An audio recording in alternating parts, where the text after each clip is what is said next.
La semana pasada comenzamos una serie de enseñanza. ¿Recuerdan el título de la nueva serie de enseñanza? La serie se titula Injusto. Comenzamos a ver la vida de un personaje bíblico. ¿Quién es ese personaje? La vida de José, ¿verdad?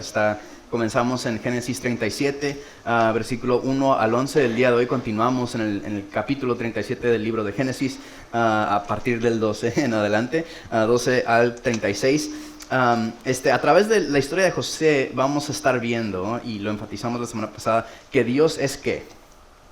Dios es justo, ¿verdad? La serie se llama Injusto, pero Dios es justo, ¿verdad? Y que cuando Él bendice de formas generales. Usted y yo, cuando amanecemos, disfrutamos de la misma disponibilidad de oxígeno, ¿verdad? Si fuéramos agricultores, los dos recibiríamos la misma lluvia, ¿verdad? Que es una bendición de Dios. Dios bendice de formas generales, pero también bendice de formas únicas e irrepetibles, específicas. Yo tengo bendiciones que usted no tiene, y usted tiene bendiciones que yo no tengo, ¿verdad? Dios bendice de formas generales, pero también de formas únicas e irrepetibles. Y esto provoca en nosotros preguntas como esta: ¿cómo debo responder ante el favor de Dios, verdad? ¿Qué debo hacer con mi bendición? Y la semana pasada resaltamos 4 formas en las que podemos hacer esto: bendecir a Dios, honrar a Dios por su bendición, y dijimos que es nombrándola, agradeciendo por ella, no comparándola, ¿verdad? Es la forma más fácil de perder el gozo de nuestra bendición, es comparando nuestra bendición con la de alguien más, ¿verdad? Y finalmente disfrutándola o usándola, empleándola, dándole uso. Usé la ilustración de cuando le regalamos una mochila a mi sobrino, ¿verdad? Y esa mochila pasó a manos de mi cuñada y terminó siendo la que ella usaba para cargar pañales, ¿verdad? Y el hecho de que no le haya dado el uso que nosotros pretendíamos me hizo sentir como que no disfrutó el regalo, ¿verdad? El Señor también con nosotros. Cuando nos bendice, Él quiere que demos uso a los dones, a los talentos, a las bendiciones que Él nos da. Amén. Les dije que esta semana continuamos, mismo capítulo de Génesis, pero vamos a ir avanzando la historia de José. Y aquí es donde comienza la trama, aquí es donde comienza el drama y la problemática. Comenzamos en el versículo 12, y voy a dar lectura a unos cuantos versículos. Dice así: en cierta ocasión, los hermanos de José se fueron a Siquén para apacentar las ovejas de su padre. Israel, es decir, Jacob, dijo a José: tus hermanos están en Siquén apacentando las ovejas. ¿Dónde están? Okay. Quiero que vayas a verlos. Está bien, contestó José. Israel continuó: vete a ver si tus hermanos y el rebaño están bien, y tráeme noticias frescas. Y lo envió desde el valle de Hebrón. Cuando José llegó a Siquén, un hombre lo encontró caminando por el campo y preguntó: ¿qué andas buscando? Estoy buscando a mis hermanos, contestó José.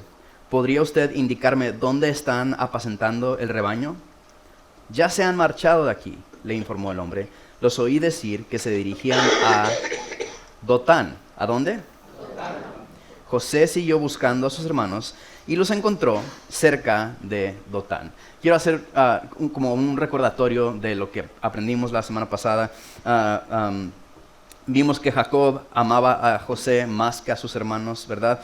La Biblia nos dice que lo amó más porque lo tuvo en su vejez, ¿verdad? Era su hijo especial. En México decimos el pilón, ¿verdad? O podrían decir como también la sorpresa, ¿verdad? Es el hijo que tuvo en su vejez, es el chiqueado de papá. Jacob se deleita en su hijo, dice que lo amaba más que a sus hermanos. Y como para hacer algo, para remarcar o hacer emblemático el amor especial que él tenía por su hijo, le mandó confeccionar una túnica de colores, ¿verdad? Y que lo hacía resaltar todavía más de sus hermanos, y todavía tenía el favor de su padre. Además, visualmente se miraba diferente a sus hermanos, ¿verdad? Y luego José tuvo 2 sueños donde sus hermanos eran sumisos a él. Y no solamente tuvo los sueños, sino que le contó. ¿Y a quién le contó? Le contó a sus hermanos, ¿verdad? Y básicamente les dijo: ustedes van a ser siervos míos, ustedes van a ser sumisos a mí, yo seré una autoridad sobre ustedes, ¿verdad? Y esto los provocó a 3 cosas. Dice que provocó el odio de sus hermanos comenzaron a odiarlo. La segunda cosa es que dejaron de saludarlo. Dice que ya ni siquiera lo podían saludar, ¿verdad? Tan fuerte que era el odio. Y lo último que provocó en ellos, el segundo sueño, provocó la envidia de sus hermanos. Entonces lo odiaban, no podían saludarlo y lo envidiaban. Y aquí vemos que el padre, Jacob, le da a José una tarea. Y la tarea que le da es de ir a supervisar a sus hermanos, ¿verdad? Le dice que vaya a ver si sus hermanos y el rebaño están bien y a traerle un reporte, ¿verdad? Jacob dice, traer noticias frescas, ¿verdad? Entonces esta es la tarea que le da al menor, al más amado, al que porta la túnica de colores, ¿verdad? Que vaya a revisar qué están haciendo sus hermanos. Recordemos que es el menor y recordemos que lo que va a ir a hacer no es a relevarlos y a trabajar, ¿verdad? No es como ir a chambear, a cuidar el rebaño, sino nada más a ver qué están haciendo. No se está ensuciando las manos, diríamos, ¿verdad? Es ir a supervisar. El menor está supervisando. Interesante y complicado cuadro, ¿verdad? Quiero mostrarles a continuación una imagen. Este es un mapa. Van a ver del lado izquierdo ese mar es el mar Mediterráneo, del lado derecho es el actual Israel la franja de Gaza, y del lado inferior izquierdo, del lado abajo y a la izquierda, es donde encontraríamos a Israel. Y este es el área donde nos vamos a enfocar. Siguiente imagen, esta. Entonces vamos a hacer un acercamiento, siguiente imagen, a esta área. Ok. Aquí es donde ocurren estos hechos y quiero mostrarles, que creo que es importante, quiero mostrarles dos locaciones. ¿Ven las dos estrellitas? Ok, estas son las locaciones que les quiero mostrar. La primera es el valle de Hebrón y es ahí donde está Jacob, está José y están hablando y de ahí lo manda el padre, ¿verdad? Le dice, ve a Dotán, ¿verdad? A Siquén, ve a Siquén y ahí vas a encontrar a tus hermanos, tráeme noticias de ellos, ¿verdad? Supervísalos y vienes y me das noticias frescas, me das un reporte de ellos. Quiero mostrarles otro lugar. Ese es Dotán. Okay? Así como decimos en inglés, as the crow flies, ¿verdad? Como en línea recta de punto a punto, son más o menos 12 a 14 millas, que son 19 a 23 kilómetros más o menos, de Siquén a Dotán. Pero tomando en cuenta el terreno, que hay montañas que hay que rodear, ¿verdad? Para poder llegar, son más bien como 19 millas, que son como 31 kilómetros. En los tiempos bíblicos era más o menos esa distancia la que una persona podía recorrer en el transcurso de un día, ¿verdad? Porque los viajes se medían en días. Entonces cuando llega José, llega a Siquén y le dice, no, tus hermanos se fueron a Dotán. Para él representa 2 días adicionales de viaje, uno de ida y uno de regreso, ¿verdad? ¿Los hermanos tendrían algo que ocultar? No lo sé. Pero si José, vamos a ver que no termina regresando al Valle de Hebrón a dar un reporte a su padre, pero si hubiera logrado hacerlo, su reporte contendría sorpresas, ¿verdad? Porque lo primero que diría es, mira, fui a Siquén como me mandaste, pero tus hijos no estaban ahí. Entonces, ¿verdad? Fui y me dijeron dónde estaban y su paradero era Dotán y fui donde estaban ellos y ahí los encontré, ¿verdad? Entonces su reporte, si lo hubiera podido dar, contendría algunas sorpresas. Continuamos leyendo el versículo 18, dice así: como ellos alcanzaron a verlo desde lejos, esos son los hermanos de José, antes de que se acercara, tramaron un plan para matarlo. Se dijeron unos a otros, ahí viene ese soñador. Ahora sí que le llegó la hora. Vamos a matarlo y echarlo en una de estas cisternas y diremos que lo devoró un animal salvaje. Y a ver qué terminan a ver en qué terminan sus sueños. Cuando Rubén escuchó esto, intentó librarlo de las garras de sus hermanos, así que propuso, no lo matemos, no derramen sangre, arrójenlo en esta cisterna en el desierto, pero no le pongan la mano encima. Rubén dijo esto porque su intención era rescatar a José y devolverlo a su padre. Cuando José llegó a donde estaban sus hermanos, le arrancaron la túnica muy elegante, lo agarraron y lo echaron en una cisterna que estaba vacía y seca. Pregunta: ¿qué hizo que sus hermanos se enojaran con él? ¿Por qué tomaron esta acción? ¿Qué provocó? La Biblia dice que la envidia, ¿verdad? Ante la aparente ventaja injusta que tenía José al ser más amado por su papá, a recibir este dote de la túnica, ¿verdad?, emblemática de su amor, envidia de que él tuviera estos sueños donde ellos fueran sumisos a él, envidia incluso quizá de que el padre lo pusiera, aunque fuera el menor, como supervisor de ellos, ¿verdad?, estar trabajando y sentir que el menor viene y es una autoridad y que reporta sobre ti al padre. Sintieron envidia. La acción que tomaron fue planear un homicidio, ¿verdad? Cuando venga, lo vamos a matar. Y hago esta pregunta, ¿esa represalia es justa o es exagerada? Un poquito exagerada, ¿verdad? Imagínense que todos anduviéramos por la vida matando a aquellos que nos provocaran a envidia, ¿verdad? Sería una exageración, ¿verdad? No es una represalia justa, sí es una represalia exagerada, ¿verdad? Estos hechos obviamente preceden a la entrega de la ley de Dios a Moisés en el monte Horeb, pero esa ley contenía una instrucción que yo sé que todos vamos a reconocer cuando la lea. En Éxodo 21 dice, pero si alguien resulta con heridas graves, esta será la indemnización, vida por vida, ojo por ojo, diente por diente, mano por mano, pie por pie, quemadura por quemadura, golpe por golpe y herida por herida. Y esta ley, tomada fuera de contexto, alguien podría decir, pues si me ofenden, entonces puedo ofender de vuelta, ¿verdad? Pero la intención de la ley no era esa, no era para incrementar acciones vengativas, sino para establecer un límite a la venganza. En lugar de incitar a violencia, sirvió como un establecimiento de una represalia máxima, ¿verdad?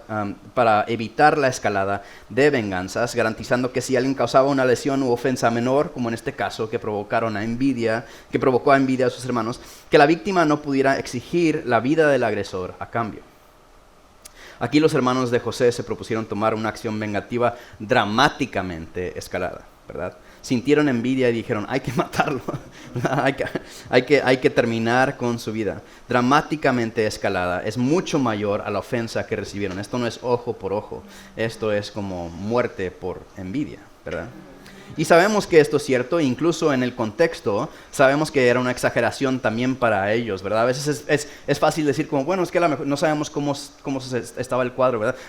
Pero en este caso sí sabemos porque Rubén también era un hermano, que también tenía envidia, que tampoco podía saludarlo, que también lo odiaba, y Rubén mismo dijo, espérense, ¿verdad? Dijo, bueno, ¿qué tal si no lo matamos? ¿Qué tal si lo ponemos en esta cisterna, ¿verdad? Él dice, no lo matemos, arrójenlo en esta cisterna en el desierto, pero no le pongan la mano encima, versículos 21 a 22.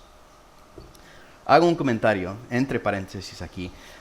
El Señor Jesús, cuando vino, años después, Él hizo una corrección a la ley.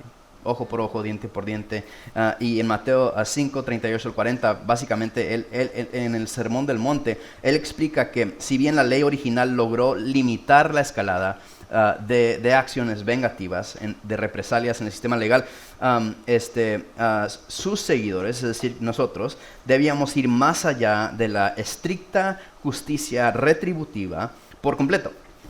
En lugar de buscar compensación o venganza, Jesús aboga por la gracia, por poner la otra mejilla y por responder a la hostilidad con un perdón radical. Entonces, para que seamos claros, los deseos de Dios no es que usted se limite a tomar venganza de otras personas como algo contextualizado y que sea más o menos equitativo, ¿verdad? Donde usted diga, pues recibí una ofensa menor, entonces voy a vengarme con una ofensa menor, sino que el Señor espera que ofrezcamos perdón. Respondamos con perdón y con gracia. No voy a meterme más en el tema porque tenemos otras dos enseñanzas acerca de ello por delante. Pero quería hacer la aclaración antes de, no quiero que nadie se vaya de aquí diciendo, bueno, ojo por ojo, ahí está, Génesis, ¿verdad? O Éxodo, perdón, 21. Ok, continuamos leyendo, versículo 25, dice así, luego se sentaron a comer. En eso, al levantar la vista, divisaron una caravana de ismaelitas que venía de Galad. Sus camellos estaban cargados de perfumes, bálsamo y mirra que llevaban a Egipto. Entonces Judá propuso a sus hermanos, ¿qué ganamos con matar a nuestro hermano y ocultar su muerte? En vez de eliminarlo, vendámoslo a los ismaelitas. A fin de cuentas, es nuestro propio hermano. Sus hermanos estuvieron de acuerdo con él, así que cuando los mercaderes madianitas se acercaron, sacaron a José de la cisterna, se lo vendieron a los ismaelitas por 20 piezas de plata. Fue así como se llevaron a José a Egipto. Tengo un amigo aquí en Estados Unidos que creo que tiene por ahí de los 50 años, tiene hijos de mi edad y uno de sus hijos desafortunadamente está batallando mucho con la adicción y él está batallando como padre en saber cómo ayudarlo, porque aquí es muy difícil hacer una internación para rehabilitación de drogas. En Estados Unidos es muy difícil porque todos los internamientos son voluntarios. Y no sé si ustedes saben, pero donde yo soy de Ensenada, en México, ya está sonriendo el pastor Josué, pero hay centros de rehabilitación que su especialidad es tratar a personas que están batallando con adicción, pero como familiares de personas americanas. ¿Por qué? Porque las leyes son un poquito diferentes en México. Básicamente, para poder internar involuntariamente a una persona, dos cosas son requeridas. Y estoy haciendo como una síntesis, estoy sobresimplificando, pero más o menos para que entiendan cómo está. Es necesario comprobar que dada la adicción de la persona adicta, no tiene la capacidad de decidir. Y esto se logra con el testimonio de un familiar. Que un familiar diga, no debería poder decidir por sí mismo porque está bajo la influencia de su adicción. Y si es familiar, tiene la potestad para hacerlo en México. Y la segunda cosa es presentar una valoración médica que corrobore el testimonio del familiar. Y básicamente pudiéramos por un lado decir como es que el médico tiene que comprobar que no tiene la facultad de admitir, ¿verdad? Pero no, el médico solo tiene que comprobar que sí se ha drogado. Y ya. Porque si se ha drogado, entonces eso hace veraz el testimonio del familiar. Entonces, en México, estoy sobresimplificando, ¿no? Pero en México es más fácil hacer un internamiento para rehabilitación involuntario. Aquí es muy complicado. Un argumento similar es el que están haciendo aquí los hermanos de José, ¿verdad? En México la familia básicamente puede internar a su familiar, puede decidir por el adicto. Y aquí los hermanos de José están diciendo, pues somos sus familiares, tenemos una autoridad sobre él. Si alguien dice, ¿cómo es que este hombre llega a ser esclavo? Los mercaderes madianitas pueden decir, nos lo vendieron sus hermanos. Ah, no, bueno. ¿Verdad? Su familia lo vendió y entonces era como legítimo. Ellos están haciendo estrategia y están diciendo, pues es que tenemos la potestad para hacerlo, ¿por qué no lo hacemos? ¿Verdad? ¿Y cuál fue la motivación de venderlo en vez de matarlo? ¿Verdad? Porque hace algunos versículos el plan era matarlo. Ahora, ¿por qué están planificando como una ruta diferente? Versículo 26 dice que se preguntaron, ¿qué ganamos con matar a nuestro hermano? La motivación es ganar. O sea, ellos en su mente dijeron, ya lo eliminamos, ya lo habían eliminado, ya lo vamos a eliminar. Y después dicen, pero no ganamos si lo eliminamos, ¿verdad? Si lo matamos, no ganamos nada. Entonces, sus intenciones homicidas no menguaron. No fue como que pasó el momento y dijeron, bueno, mejor, no, ¿por qué lo matamos? ¿Verdad? No, más bien, a sus intenciones homicidas lo rebasaron sus intenciones avaras, ¿verdad? O sea, querían matarlo y ya cuando mentalmente lo eliminaron, luego dijeron, pues todavía está con vida, podemos sacarle provecho, exactamente. Como podemos, mejor, igual nos deshacemos de él de una forma o de otra, pero de esta forma podemos recibir algo a cambio, lucramos, ¿verdad? Entonces, sus intenciones homicidas no menguaron, más bien fueron rebasadas por sus intenciones avaras. Esta no fue gracia, no fue perdón, no fue como lamentación, sino fue conveniencia y fue pecado adicional. Tenían la intención homicida y luego dijeron, pero podemos hacer negocio de esto, ¿verdad? Dijeron, ¿por qué matarlo gratis si podemos venderlo y recibir 20 piezas de plata? Entonces la primera injusticia que vemos aquí es pagar envidia con homicidio, ¿verdad? Envidiaron a su hermano y dijeron vamos a matarlo. Aquí la segunda injusticia es usar el derecho del lazo familiar para vender a José como esclavo. Dijeron, pues tenemos un vínculo, ¿verdad? Y tenemos la autoridad entonces para venderlo como esclavo. Los hermanos de José tuvieron la intención de hacer las dos cosas. Ambas acciones son injustas, ambas acciones fueron una traición y ambas causaron sufrimiento físico y emocional a José. Dice el versículo 29, cuando Rubén volvió a la cisterna y José ya no estaba ahí, se rasgó las vestiduras en señal de duelo. Regresó entonces a donde estaban sus hermanos y les reclamó, ya no está ese muchacho, ¿y ahora qué hago? Enseguida los hermanos tomaron la túnica especial de José, degollaron un cabrito y con la sangre empaparon la túnica. Luego la mandaron a su padre con el siguiente mensaje, encontramos esto, fíjate bien si es o no la túnica de tu hijo. En cuanto Jacob la reconoció, exclamó, sí, es la túnica de mi hijo. Seguro que un animal salvaje lo devoró y lo hizo pedazos. Y Jacob se rasgó las vestiduras, se vistió de luto por mucho tiempo, hizo duelo por su hijo. Todos sus hijos y sus hijas intentaban calmarlo, pero él no se dejaba consolar, sino que decía, no, guardaré luto hasta que muera y me reúna con mi hijo. Así Jacob siguió llorando la muerte de José. En Egipto, los madianitas lo vendieron a un tal Potifar, oficial del faraón y capitán de la guardia. Creo que todos sabemos que las mentiras son peligrosas porque tienden a requerir más mentiras, ¿verdad? Dices una mentira y luego tienes que justificarla, pero la verdad no justifica tu mentira, entonces tienes que añadir mentiras, ¿verdad? La traición es peligrosa por la misma razón, ¿verdad? Los hermanos traicionaron a José proponiéndose matarlo y luego decidieron mejor venderlo.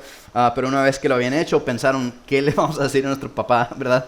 Que nos lo envió para acá y que no aparece nuestro hermano. Así como una mentira lleva a otra, una traición lleva a otra. Y aquí vemos la tercera injusticia, que tomaron la túnica de José, la mancharon de sangre y dejaron que Jacob asumiera que había muerto en manos de un animal salvaje. La semana pasada dije que para Dios la injusticia es una extensión de la imprecisión, ¿verdad? Y para Él la injusticia es imprecisa. Y voy a explicar por qué. Porque la injusticia paga envidia con homicidio.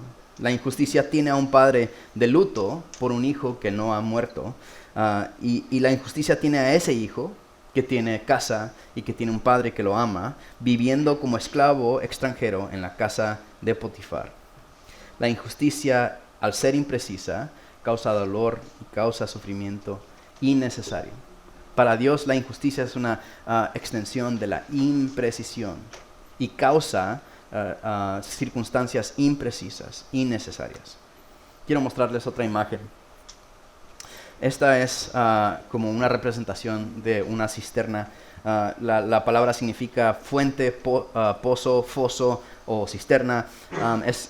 Consiste en un hoyo cavado, en este caso, en el desierto, que podría utilizarse para muchas cosas. La más común, obviamente, es que están buscando brotar un manantial acuífero subterráneo, ¿verdad? Están buscando dar con agua y que brote el agua.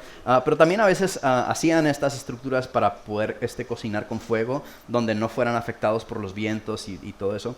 Entonces es como una protección profunda en el suelo. Todas las traiciones son injustas y quiero hablar hoy a aquellos que han sido lastimados por la traición, la injusticia de la traición. Quizá su pareja le fue infiel, quizá un socio le hizo una jugada chueca, quizá su jefe le prometió algo y no le cumple y usted está esperando. Quizá una amiga contó aquel secreto que usted compartió en confianza. Todas las traiciones nos afectan, ¿verdad? Todas nos hieren y nos lastiman. Y nos hieren y nos lastiman, nos afectan, porque para que haya una traición tiene que haber una confianza establecida y después quebrantada, ¿verdad? No puede traicionarnos un extraño, ¿verdad? Siempre es alguien a quien le extendimos confianza, creímos algo acerca de ellos y luego nos defraudaron, ¿verdad? En el hoyo de nuestra decepción nos sentimos como José se sentía quizá. Dejados en un hoyo profundo, bajo tierra nos sentimos solos, defraudados, vulnerables. Y si usted se encuentra ahí, quizás se pregunte, ¿qué hago? ¿Qué puedo hacer?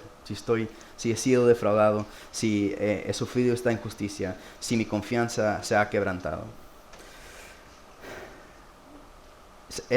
Se suma a la complejidad del que muchas veces uno no ha dejado de creer en Dios. No ha dejado de confiar en Él, simplemente se encuentra defraudado, se encuentra en el hoyo de una cisterna. Pero siente que su vida ha sufrido un retraso, siente que no va a poder salir de esta, siente que no sabe cómo rehacer su vida, no sabe qué siguiente paso dar. Y si usted se encuentra en esta posición, quiero que sepa 3 cosas. 1, no es justo lo que usted está viviendo, es injusto. 2, Dios no se alegra de la injusticia y Dios no es indiferente ante la injusticia. Y 3, usted no está solo. En el hoyo de la cisterna, usted no está solo, se siente solo. Parece que está solo, pero no está solo. Jesús mismo fue traicionado, yo sé que todos lo saben, pero en Lucas 22, 47 al 48 dice, Jesús está con sus discípulos y está instándolos a permanecer y a perdurar con Él en oración. Y dice que todavía estaba hablando Jesús cuando se apareció una turba y al frente iba uno de los 12, el que se llamaba Judas. Este se acercó a Jesús para besarlo, pero Jesús le preguntó, Judas, ¿con un beso traicionas al Hijo del Hombre? Usted no está solo si ha sido traicionado. Jesús mismo también fue traicionado. Nuestro Señor fue traicionado. Y en el hoyo, Jesús está con usted también. Por eso digo con confianza, aunque no parezca, usted no está solo si ha sufrido traición. El rey David, el salmista, expresa también esta sensación de sentirse desesperado, de sentirse hundido en el hoyo. En Salmos 30 dice, a ti clamo, Señor soberano, a ti me vuelvo suplicante. ¿Qué ganas tú con que yo muera, con que descienda yo al sepulcro? ¿Acaso el polvo te alabará o proclamará tu verdad? Esa sensación de desesperanza o de aislamiento no es novedosa. No somos los primeros en sentirnos hundidos en la cisterna como José. No somos los primeros en ser traicionados por alguien de confianza como Jesús. Y no somos los primeros en sentir que descendemos al sepulcro como lo decía el salmista. Pero José no permaneció en la cisterna. Jesús se levantó de la tumba y el salmista termina este salmo donde él está expresando eso que se siente cuando estamos hundidos en la cisterna de la injusticia, diciendo lo siguiente: Oye, Señor, compadécete de mí, sé tú, Señor, mi ayuda. Convertiste mi lamento en danza, me quitaste la ropa de luto y me vestiste de alegría, para que te cante y te glorifique y no me quede callado. Señor mi Dios, siempre te daré gracias. Hermanos, usted está sufriendo una traición injusta o está sufriendo por una traición injusta. Solo le recuerdo que ahí en la cisterna, ahí en medio de su traición, ahí donde se siente como el sepulcro, el Señor se compadece de usted. El Señor es su ayuda. El Señor convertirá su lamento en danza. Él lo vestirá de alegría. Y esta es la clave. ¿Para qué? Diga ¿para qué? Para que le cante, para que lo glorifique y para que le dé gracias.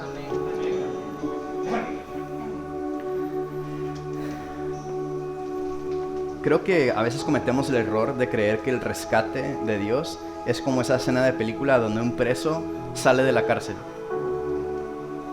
y llega hasta el estacionamiento y le quitan las esposas y abren una reja y sale.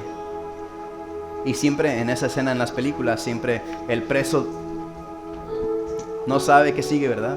Y por allá siempre otro personaje esperándolo en el carro, ¿verdad? O agarran un taxi o comienzan a caminar, ¿verdad? Y creo que muchos pensamos que el rescate de Dios es algo así. Como que estamos en una situación bien difícil y que el Señor nos va a quitar la situación difícil y luego va a ver qué pasa, ¿verdad? Salimos al estacionamiento y decimos, bueno, ¿ahora qué? Y cuando le pedimos, es solo como, sácame, ¿verdad? Sálvame de lo malo, ¿verdad? Cuando yo estaba chiquito, mi abuelito me llevó a pescar una vez. varias veces de hecho. Y él era muy extremo con las salidas para pescar. Y él vivía en Arizona y me llevaba a un lugar. Nosotros, para empezar, mi mamá me llevaba a Arizona y luego de la casa de él, él me llevaba a la sierra del norte de Arizona a pescar. Acampábamos ahí o nos quedábamos en un hotel. Y él llevaba todo lo que necesitábamos. Yo chiquito, 6 años, 7, 8 años. Y dormíamos y después me despertaba como entre las 4 y las 5 de la mañana. Y me ayudaba a vestirme y me subía a su pickup. Y manejábamos a quién sabe dónde, a encontrar una curva especial en el río, ¿verdad? Porque se dan situaciones geológicas que ayudan y que hacen que los peces se aglomeren, ¿verdad? Y él encontraba el lugar perfecto. Y me despertaba en el carro y me bajaba. Y él armaba una caña y amarraba un anzuelo y le ponía carnada al anzuelo y lo ponía en mis manos y me decía: allá mira, en esa esquinita, ahí en la curva, ahí tienes que echar el anzuelo. Y yo pescaba, pero me basaba totalmente en la experiencia de mi abuelo, en la preparación de mi abuelo, en las herramientas de mi abuelo. Y si cuando comenzaba así como el cielo a estar así como gris, ¿verdad? Como que empezaba a amanecer, sacaba carne seca y me la daba para ir desayunando, ¿verdad? Mientras estábamos pescando. Hermanos, el rescate de Dios es algo así. El Señor no lo salva por evitarle problemas. Sí le quiere evitar problemas. Pero el Señor rescata y el Señor salva para. Y quiero que usted sepa si se encuentra en la cisterna de la decepción de la injusticia, que no solamente el Señor lo va a salvar, el Señor salva para. Y el Señor está preparando una caña para poner en sus manos. El Señor está amarrando un anzuelo, ¿verdad? El Señor está poniendo carnada en ese anzuelo. Y el Señor lo está llevando a esa esquina especial, ¿verdad? A esa vuelta especial en el río. El Señor, cuando rescata para. Y Él ha preparado buenas obras para que usted y yo caminemos en ellas.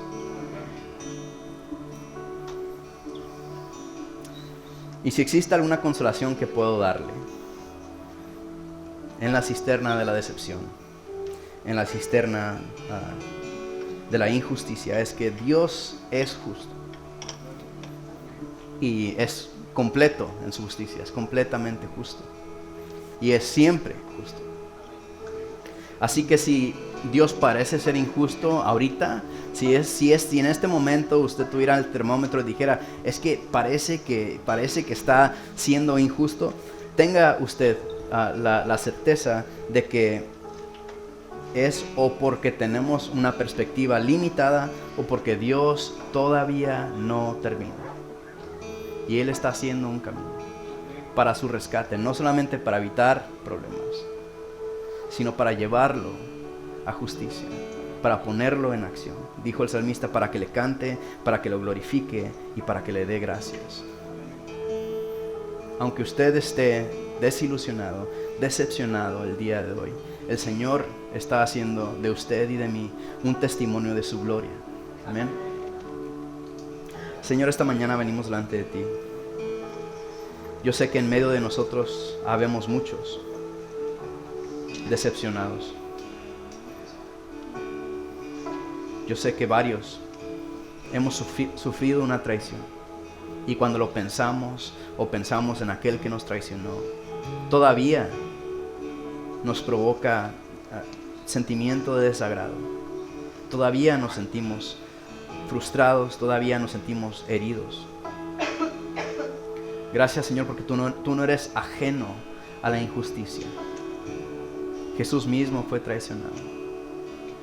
Y gracias, Señor, porque una y otra vez y otra vez y otra vez y otra vez en las Escrituras tenemos ejemplos de personas que fueron traicionadas, que sufrieron injusticia, que estaban en la cisterna de la decepción y que tú los levantaste, tú los rescataste, tú preservaste sus vidas, tú pusiste buenas obras delante de ellos para que caminaran en ellas, Señor. Y aunque no sabemos cómo termina la película, Señor, Gracias porque por ver el testimonio de ellos, sabemos cómo obras tú. Y podemos proyectar, y podemos anticipar, y podemos tener esperanza, porque creemos que lo que hiciste con ellos, lo harás otra vez con nosotros, Señor. Señor, acelera el momento de tu rescate. Te amamos y te bendecimos, Señor, y el día de hoy queremos hacer una declaración de nuestra confianza en ti.